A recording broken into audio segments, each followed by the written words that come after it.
Eu, pra quem não sabe, sou filho de pais separados desde os 5 anos de idade, e se tem algo que eu preciso agradecer a Deus nessa vida é o fato de meu pai nunca ter tentado entrar numa disputa judicial pela minha guarda e pela guarda dos meus irmãos. Porque, a julgar pelas histórias que eu conheço e por esse filme francês chamado Custódia, não existe nada mais traumático, nada mais dolorido, nada mais assustador para uma criança e também para sua mãe que uma disputa de custódia.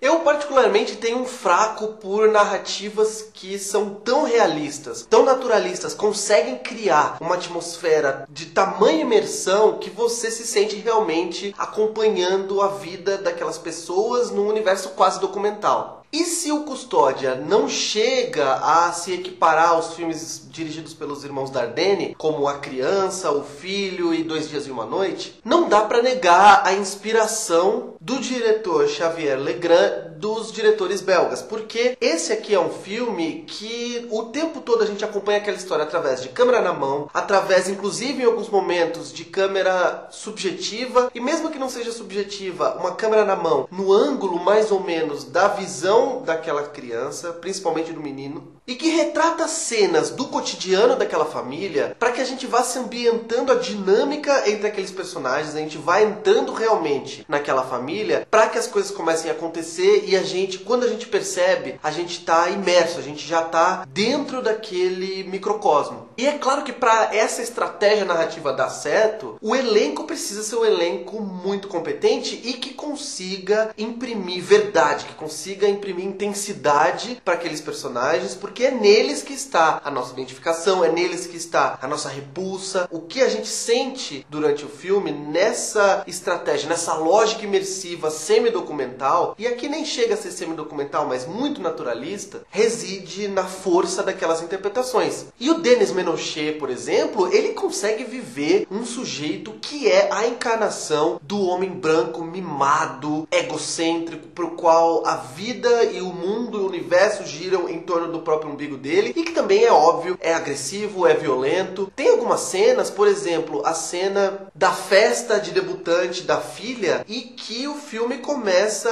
a encaminhar para um lado quase de terror, porque a gente fica apavorado com a presença daquele homem que virou um stalker. E na cabeça dele, ele é um cara romântico, que está lutando pela família, que está correndo atrás do amor perdido que ele sente pela mulher que ele já espancou, pelos filhos que ele também já espancou, pela família que ele destruiu e traumatizou. E a maneira como o ator vai do introspectivo, do calado, no começo ele parece realmente uma rocha, né? A gente não consegue penetrar os sentimentos daquele homem. Para um processo que vai culminar na explosão total de uma brutalidade, de uma bestialidade masculina do homem hétero dominante, é realmente impecável do ponto de vista de interpretação e que facilita, como eu falei, a nossa imersão e a nossa identificação, tanto com as crianças quanto com a esposa, vivida pela Lea Drucker, que por mais que nos deixe de vez em quando decepcionados e irritados porque ela assume uma postura passiva e ela não vai para desforra e ela não tenta assumir uma postura diante daquele homem horroroso, a gente entende e o filme faz a gente pensar, por ser tão imersivo, por ser tão realista, por ser tão intenso, no que leva uma mulher a aceitar aquela situação. E por mais que ela tente sair, as pessoas ao redor enxergam de uma maneira muito mais óbvia o quão absurda e o quão brutal e o quão machista, misógina é aquela situação, que ela que tá ali no meio e que tem vários outros sentimentos conflitantes que a fazem ponderar. Então tem sentimento de opressão, sentimento de uma passividade histórica, né, que ela adquiriu ao longo da vida e que a impede de sequer acreditar que ela tem os mesmos direitos que aquele monstro com quem ela casou, de lutar pela família, de lutar pelos filhos, de lutar pela sua paz, pela sua independência, pela sua liberdade, pelo seu futuro. E antes que venham no comentário dizer que, na verdade, aquelas duas pessoas estão em condições iguais, ou então, aquele homem é uma exceção. Nós vivemos em um país em que 6 milhões de pessoas, de brasileiros, não têm o sobrenome do pai na carteira de identidade, porque o pai simplesmente abandonou, deixou a criação dos filhos exclusivamente para a mãe e para a família da mãe. Centenas de milhares ou milhões também de homens que se recusam a pagar a pensão dos filhos, e eu sou um dos exemplos, estou aqui, que briguei a vida inteira desde 7 anos de idade no telefone por horas com meu pai para convencê-lo de que isso é algo que ele precisava fazer. Então não é uma disputa igual, e O Custódia é um filme que, com essa estética vibrante do cinema naturalista, do cinema realista, consegue expressar, consegue retratar de uma maneira impactante e que também te faz sair da sala de projeção pensando naquela situação, tentando realmente entender a situação daquela família e revoltado. Você sai de lá